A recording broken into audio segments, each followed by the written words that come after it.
Hi.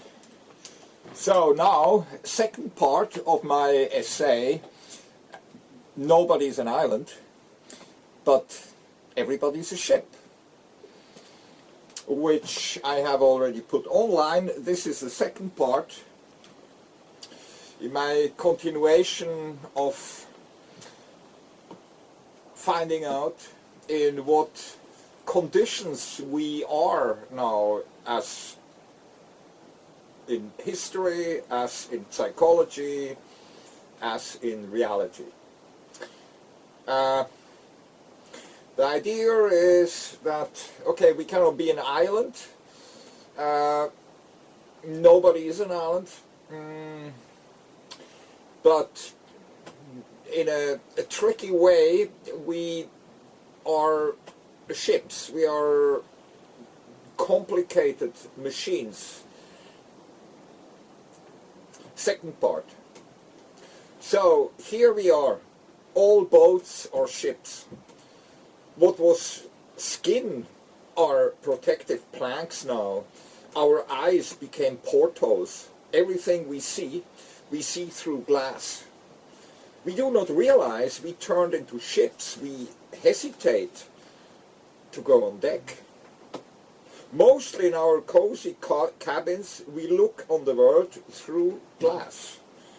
We lean back, relaxed, while watching a hurricane crawl over the screen of our computers.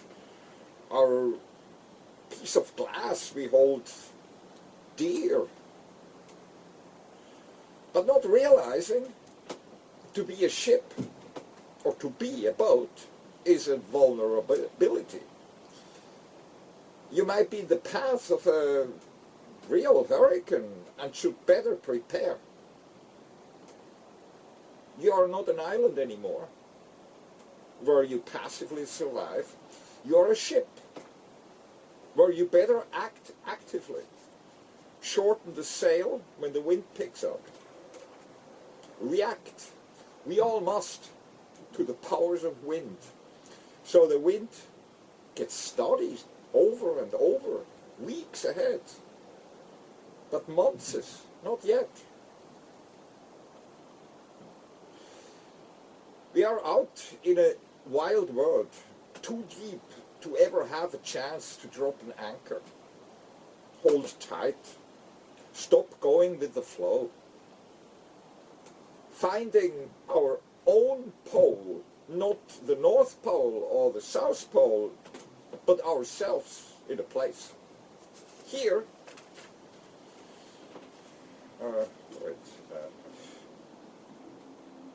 here we search and spread our sails on the wild ride in the wildest time, probably ever. We agree with all kinds of things happening in the world, but nobody cares about our agreement or disagreement.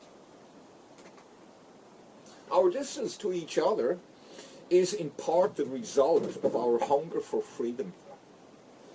I never really liked that word for the simple reason that the day the word freedom was first used, it created the word unfreedom too. It was a shadow of freedom. One way to get there is by declaring others as unfree. This is the most used method to achieve freedom. Debase, degrade, hollow out the ones you want to control or gone. Or all these tendencies vibrating in the dusty air of every country forces us to retreat in our yachts we became, our plastic bubbles. For the suffering and torture the airwaves talk about are a tsunami of distant pain.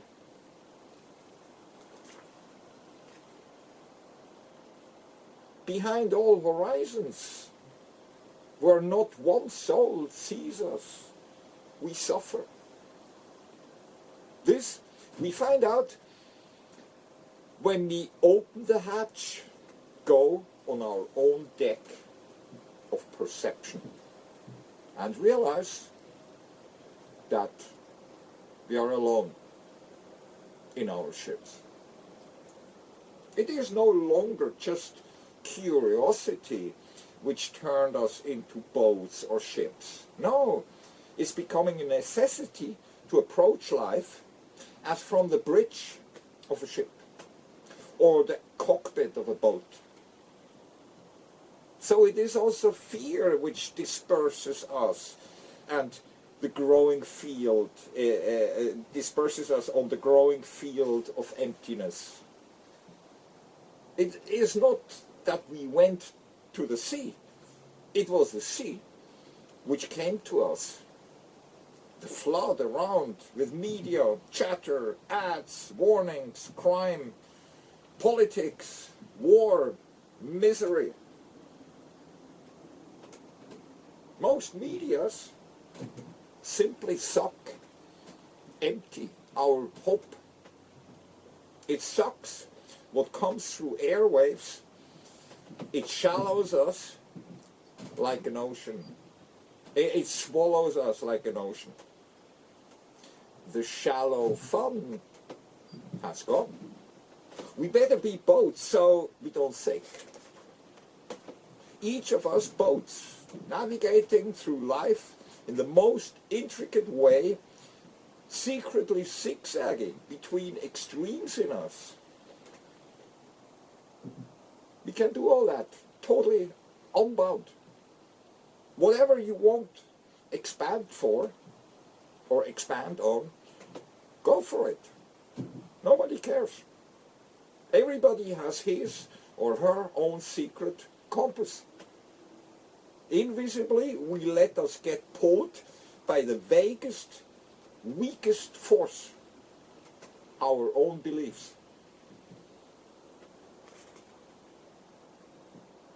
Having left terra firma, left the harbor, left the coast, left the sight of land, it will be hard to ever find land again. In this modern ocean we find ourselves in, land disappears behind the horizon. It just sinks. Whatever we might want to turn back to does in reality no more exist. Only in our memories as longing for a time gone or sunk under the ocean. Our world of old was obvious, tangible, visible, understandable to a high degree, and rewarding and enjoyable through ununderstandable things. All this got lost. We have to dive to see reality. The mountains, the valleys, they of course still exist. Trying to perceive reality is akin of going on a deep sea expedition, going 20,000 leagues under your ship. Living a highly technical daily life, it turns way more technical once you want to understand, learn what the secrets are of life. Since the obvious is boring, empty sea, with potential to turn into a stormy hell within an hour, without the potential to ever give you back the peace of mind a society, a culture can give you. We gave up as a society and got into a system instead. What was built on human togetherness gets rebuilt on an insanely technical system of interconnectivity. We have the best ship radio of all time, but we are in the same time further out than ever on our steamboat trips called modern life. Does something, because it functions, also make sense? I feel far out in an endless sea when I ask this question, alone by myself. I feel alone in my reasoning. Only the conclusions I come to, I think I share with others. We are all lost, way beyond each other's horizon. We all try to fabricate our own sense of being. We all battle technical problems in the machine room of our souls. The age of reason turned into a cage of reason. We became prisoners of our inventions. The ship we are would feel like a prison were we not the ship itself. Our identities are expected to be rational and machine-friendly. We are made as ships or boats, so we can be loaded and pushed out of the harbor called school. We got good training in becoming lonely and dispersed on the endless ocean of nihilism which we were meant to go. Schools pump up little one-man life rafts for children and toss them in pools, in think tanks. They harden them where they used to be soft and soften them where they used to be hard. All this in the name of capitalism, helped by schools who give free survival training so that when they leave harbor, they know how to function, how to survive alone. Schools are instruments to keep people apart on a personal level, but make dead sure they will dedicate their lives for the further continuation of finding out things which function without ever asking if it also makes sense. Half-educated city rats are pushed out of harbors to start their lives as shipwrats on the high seas. Lonely, single, half-happy, half-healthy, half-aware victims of miserable schools, which better do not look hard in a mirror. The mirror would break, so thorny has become the tree of wisdom. And the fruits this tree bears on its branches, like smartphones in all colors. And the age of reason was good to narrow our focus, look more through binoculars, concentrate on smaller and smaller screens, getting sharper and sharper, brighter and brighter by the year.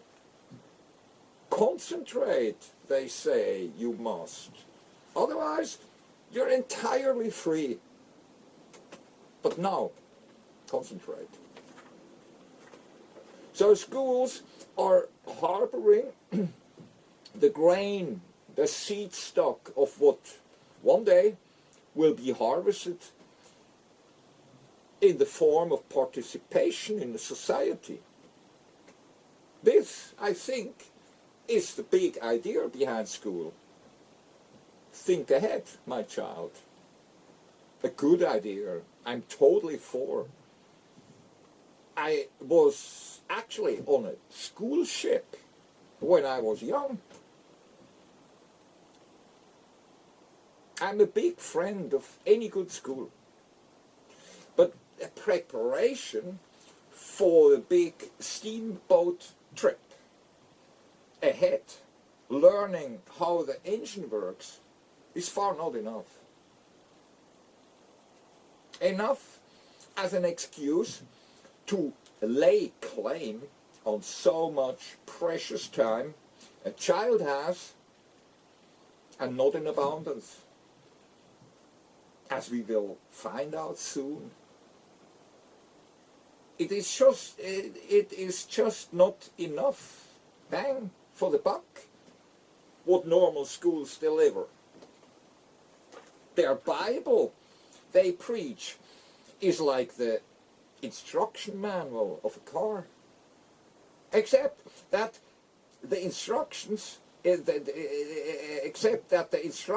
are not kept short and simple, but get overcomplicated by something I call teacherism.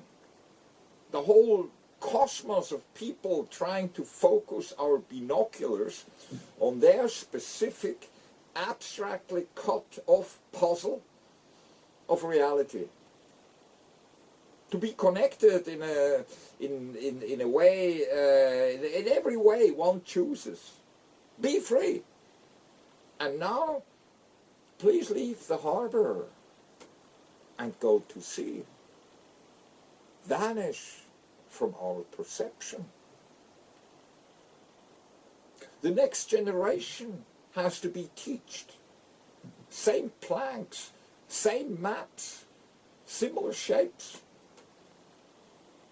We got puzzled into similar shaped entities until it did not matter where we were. All places fitted. The whole world fell into a grid of squares after centuries of having had specific contours fitting only in the right place.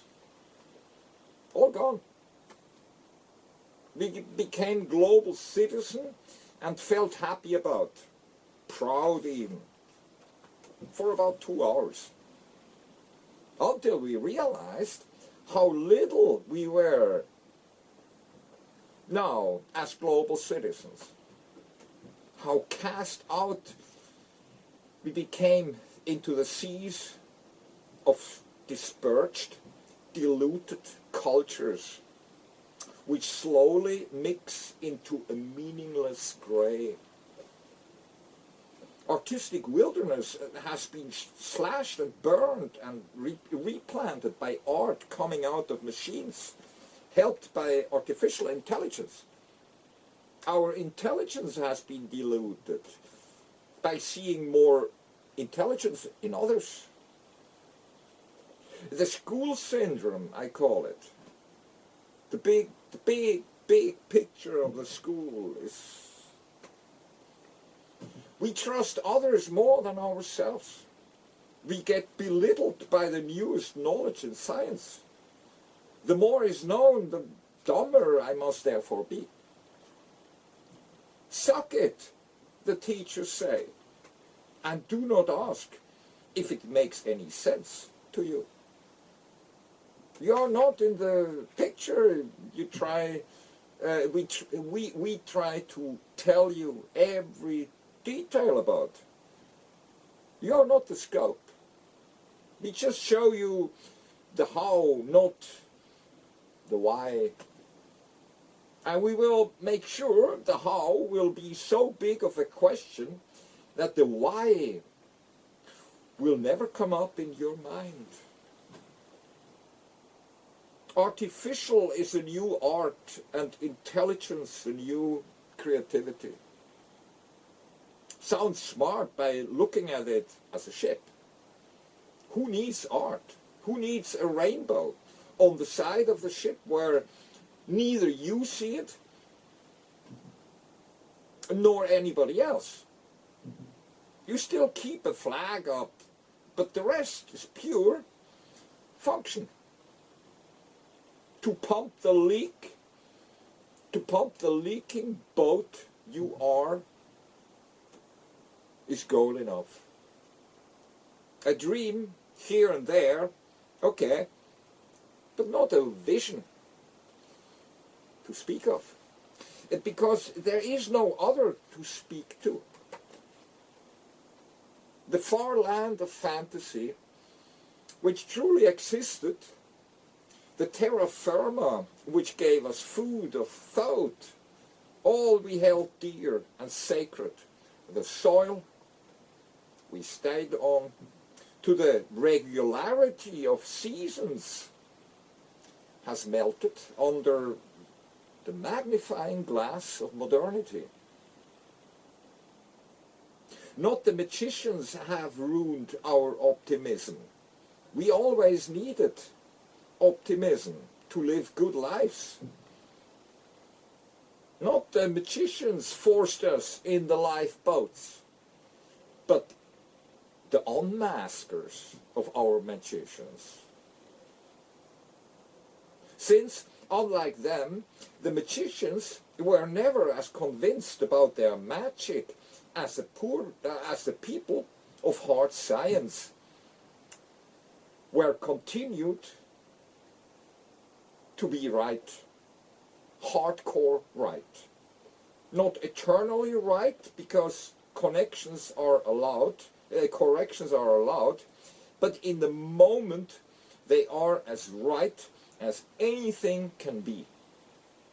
They are right about the shape of the puzzle because it fits into neighboring puzzle stones.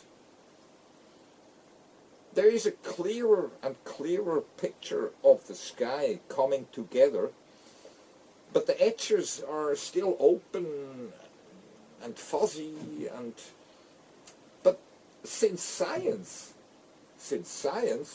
is primarily a mind game played by millions of out-of-the-box thinkers with no one left in the box. Because of all this, there is this urge still left in them to keep up creating puzzle pieces, to add them onto a whole universal picture. They dream on having on the wall one day, or in their bookshelf one day, the big picture, not the big picture, the total picture. This is where I always differentiate, is I'm after the big picture. I'm not after the full picture, I'm not after the total picture. All this for the price of billions and billions and billions, while billions get educated by the first picture of the lost habitable planet they just discovered. I'm so bored. As a ship, of course. I need science. Every part of me is an invention.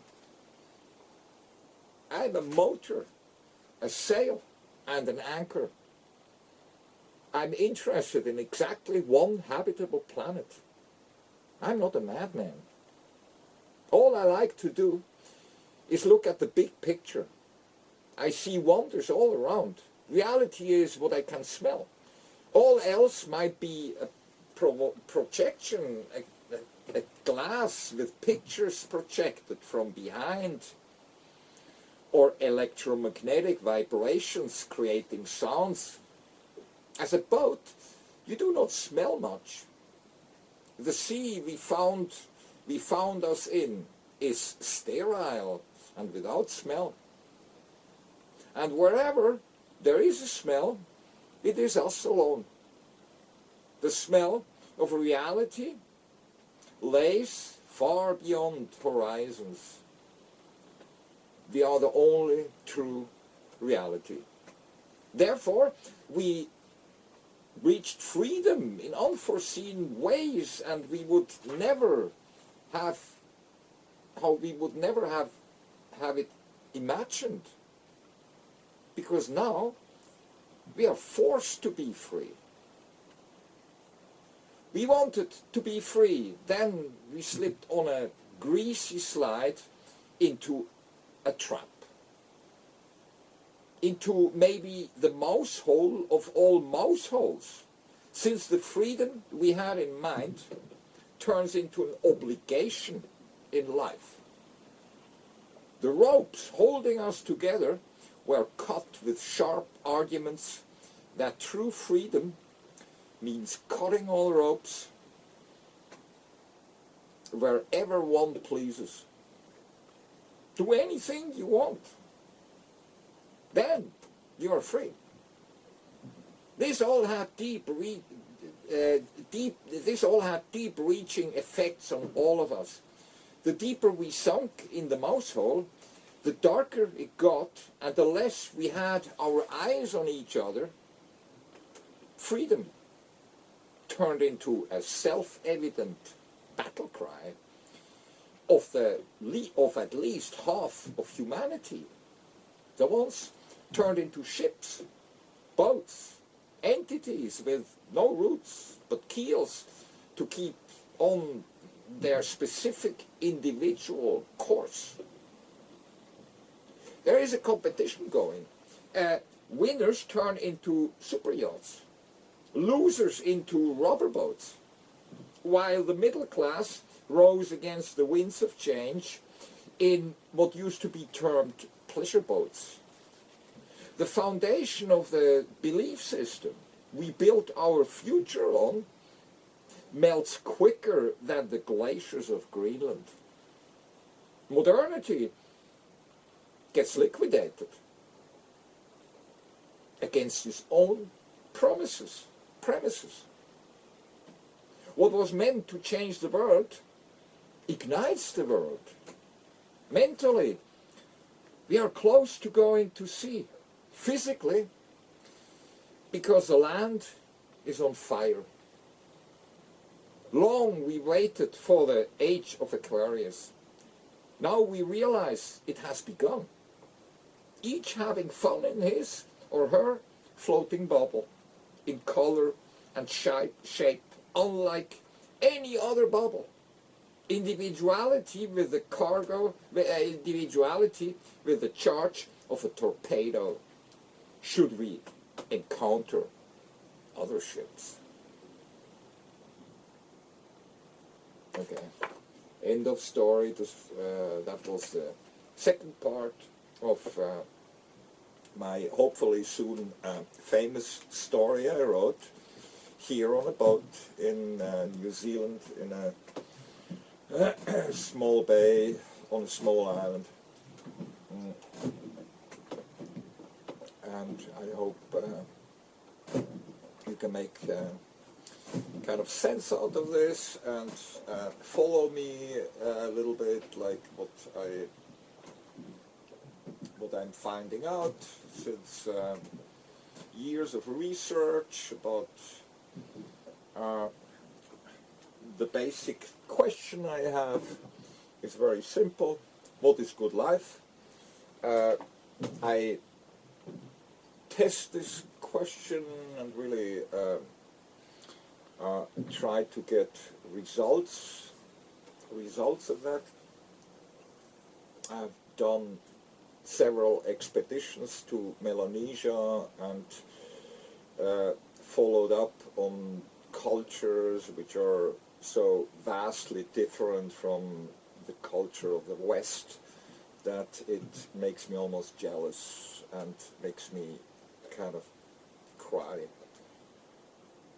Looking at what stage our society system is a system, it's not society gone. Society dispersed in a digital in digitalism. I call it digitalism. It's kind of like whatever you can turn into digital content will, by doing this, automatically lose its value. I mean, it's a kind of devaluing process happening with very little upsides, but many deep exits where you can fall on anything. So